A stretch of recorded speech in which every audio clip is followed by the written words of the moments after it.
കൂട്ടുകാരെ, ഇന്ന് നമ്മളൊരു മീൻകുളമാണ് ഉണ്ടാക്കാൻ പോകുന്നത്. അതിനായി നമ്മളൊരു പ്ലാസ്റ്റിക് കോട്ട എടുത്തിട്ടുണ്ട്, വെള്ളാരം കല്ലും എടുത്തിട്ടുണ്ട്. ഇനി നമുക്ക് വെച്ച് തുടങ്ങാം.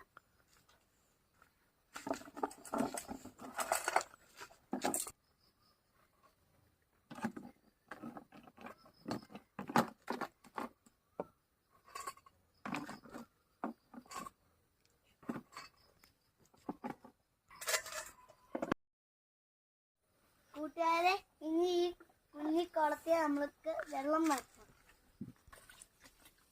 നമുക്ക് ഇതിനകത്തോട്ട് വെള്ളം നിറച്ചുകൊണ്ടിരിക്കുകയാണ്.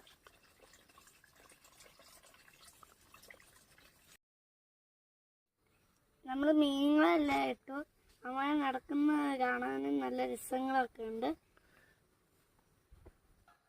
നിങ്ങളുടെ വീഡിയോ ഇഷ്ടപ്പെട്ടെങ്കിൽ ലൈക്ക് ചെയ്യണം, ഷെയർ ചെയ്യണം, സബ്സ്ക്രൈബ് ചെയ്യണം.